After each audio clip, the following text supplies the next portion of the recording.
네, 맥락 시간으로 이어가 보겠습니다. 오늘은 다시 떠오르고 있는 엔터 산업에 대한 이야기 나눠보겠습니다. 정부의 지원 정책 그리고 한한령 해제에 대한 기대감 속에 엔터주들의 강한 시세가 최근에 이어지고 있는 상황인데요. 앞으로의 방향성 어떻게 잡고 가야 될지, 투자 포인트는 뭐가 있는지 이야기 나눠보겠습니다. 대신증권의 임수진 연구원 모시겠습니다. 안녕하십니까? 안녕하십니까? 네, 반갑습니다. 오늘 엔터주들에 대한 이야기 나눠볼 텐데요. 엔터와 관련된 리포트를 많이 또 내셨더라고요. 그래서 최근 엔터주들의 상승이 앞으로 어디까지 갈 수 있을지에 대한 이야기를 나눠보도록 하겠습니다. 지금 현재 구간에 뭐 산업 심리라던가 투자 심리는 어떻게 흘러가고 있을까요? 일단 주가 자체가 올해 많이 올랐다 보니까 네. 아무래도 투자자분들이 가장 많이 여쭤보시는 게 이미 충분히 오르지 않았나, 아니면 여기에서 업사이드는 더 얼마나 가져갈 수 있냐, 이 부분에 대해서 가장 많이 궁금해 하시는 것 같습니다. 그 답에 대해서 먼저 말씀드리면 아직 업사이드 굉장히 많이 남았다라고 말씀드리는데, 그게 모든 엔터사에 해당하는 내용은 아니고요. 그게 공연이랑 MD 중심의 빅사이클이 온다라고 어떻게 보면 작년부터 말씀드렸는데, 그게 25년부터 27년도까지입니다. 그에 해당하는 엔터사가 사실 하이브랑 YG라 그 부분에 대해서 뒤에서 뭐 자세히 말씀드리려고 합니다. 일단은 지금 제가 작년에 빅사이클을 얘기하면서 나왔던 내용들보다는 훨씬 더 긍정적인 상황인데, 그게 크게는 뭐 중국 한한령 해제 기대감 플러스 지금 최근에 바뀐 어떻게 보면 정부에서 아무래도 그 육성 기조를 좀 나타내다 보니까 이러한 부분에서 플러스 알파가 생길 것이다. 이게 중장기적인 구조적 어떻게 보면 재조정이 필요한 상황이다라고 말씀드리고 있습니다. 네, 알겠습니다. 결국에는 뭐 정부 관련된 이야기까지 해서 좀 긍정적인 이야기가 나오고 있고, 그렇다면 실적에 대한 기대감 더해지면서 조금 더 길게 봐도 된다라고 보시는 걸까요? 네, 맞습니다. 네, 알겠습니다. 그렇다면 최근에 그 신인 중심의 좀 전략에 대해서도 분석을 하셨던 리포트를 봤는데요. 이 전략을 사용하고 있는 업체가 어디가 있는지도 좀 궁금하고요. 신인 IP에 투자를 하게 된다면 사실 돈이 많이 쓰는 거잖아요. 그죠. 근데 그게 어떻게 주가에 긍정적인 영향을 미칠지도 궁금합니다. 네. 일단은 신인은 엔터사 입장에서 3년에서 5년 뒤의 미래를 보여주는 어떻게 보면 정성적인 지표라고 보시면 될 것 같아요. 저희가 3년에서 5년 뒤에 두 번째 월드 투어 할 때부터 본격적으로 이 기업 구간이다라고 말씀드리는데, 그동안 비용이 아무래도 100에서 150억 정도 들다 보니까 과거에는 엔터사들이 1년에 많아야 한 팀 정도 내보냈었습니다. 근데 이게 달라진 게 뭐가 있냐라고 했을 때 성공 가능성이 굉장히 많이 올라갔습니다. 최근에 YG에서 27년에 데뷔할 예정인 뭐 신인 걸그룹에 대해서 어떻게 보면 티저 영상 비슷하게 냈는데, 예전 같았으면 100만 뭐 조회수 나오면 굉장히 성공적이다라고 했겠지만 이제는 뭐 2천만 조회수. 그러니까 데뷔하지 않았음에도 불구하고 준비된 팬덤이 있는 상황이기 때문에 어떻게 보면 성공 가능성이 매우 올라가서 투자자 입장에서는 조금 더 신인을 많이 내도 좋지 않을까, 이렇게 보실 수 있을 것 같고요. 두 번째로는 현지화 그룹입니다. 그 해외에서 일본이면 일본 현지 IP들을 맞춰가지고 현지 전략에 맞춰서 그룹들을 내고 있고, 미국에서도 뭐 캐치아이라든가 이런 그룹들을 내고 있는데, 아무래도 국내에서만 활동하게 되면 팬덤 간의 캐니발라이제이션이 나올 수가 있는데 해외에서는 그런 게 없다 보니까 사실 투자자 입장에서도 그렇고 팬덤 입장에서도 이제는 IP 많은 거에 대해서 뭐 부담을 느낄 만한 상황은 아니고, 오히려 많아질수록 좀 더 즐길 컨텐츠가 많아진다라고 보시면 될 것 같습니다. 네, 알겠습니다. 그렇다면 엔터사들을 분석을 할 때 투자자 입장에서 참고하면 뭐 좋을 지표가 어떤 게 있는지도 알아볼 텐데요. 리포트에서는 그 MD 부분에서 서프라이즈한 실적의 흐름이 나올 것이다, 이렇게 이야기를 하기도 하셨습니다.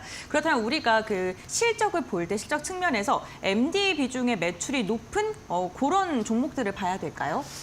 일단은 과거의 MD 매출 비중으로 살펴보게 되면 좀 왜곡이 나올 수는 있을 것 같습니다. 아무래도 YG 같은 경우에는 과거에 뭐 공연을 한 번 열었을 때 MD 품목이 한 10개 정도였다면 이제는 뭐 40개에서 60개까지 크게 많네요. 늘어나다 보니까 이게 불과 1년도 안 된 일입니다. 어떻게 보면 작년이랑 비교를 했을 때 작년에 한 10개에서 20개 냈기 때문에 이 규모가 작았다면 이제는 커진 상황이고요. 그래서 전체적인 MD 매출 비중이 뭐 10%에서 많게는 한 30-40%까지 올라가는데, 그 비중보다는 그 전략 변화에 좀 더 초점을 맞추셔야 된다라고 말씀드리고 있어요.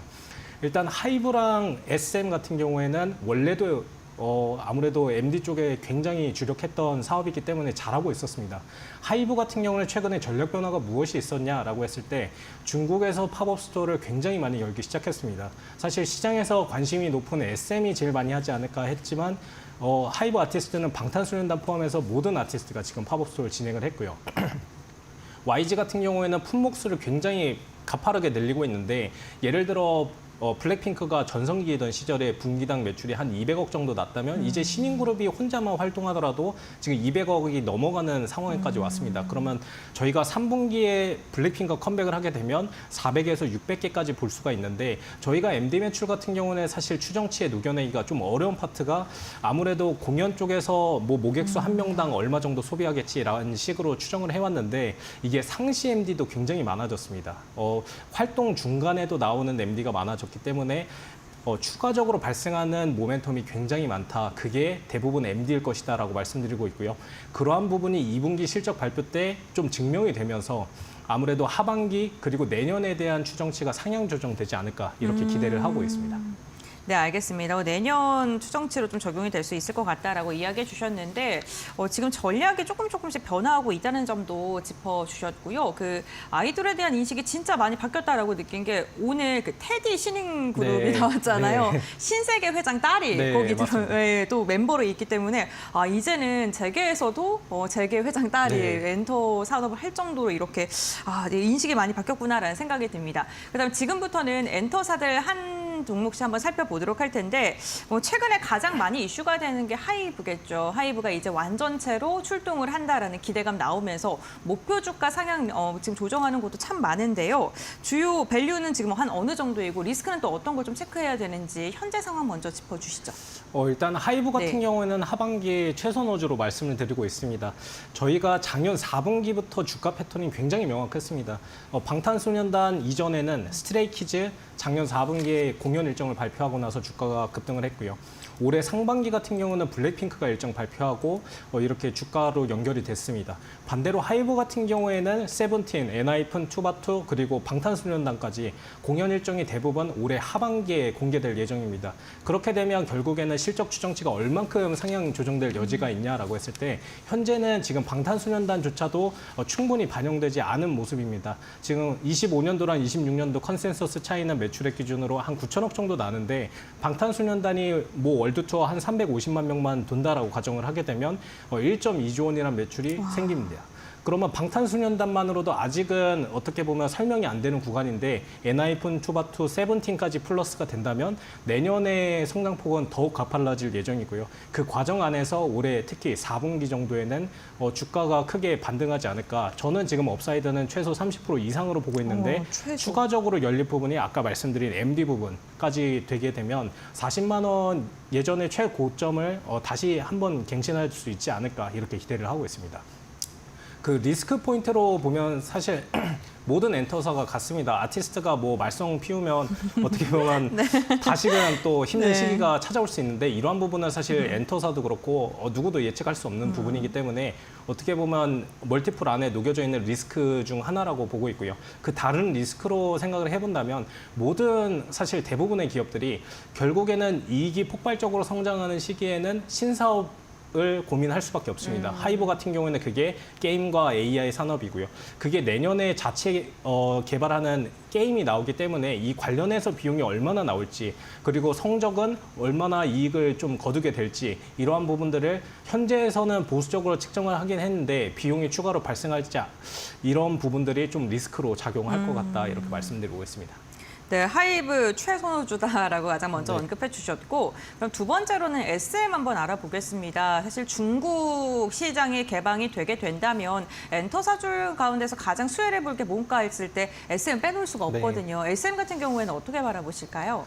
일단 SM 같은 경우에는 사실 되게 아쉬웠던 부분이 저희가 코로나 이후에는 서구권으로 진출하다 보니까 이게 하이브, JYP, YG 대비해서는 어떻게 보면 잠재 성장률이 좀 낮을 수밖에 없다라는 우려가 좀 있었습니다.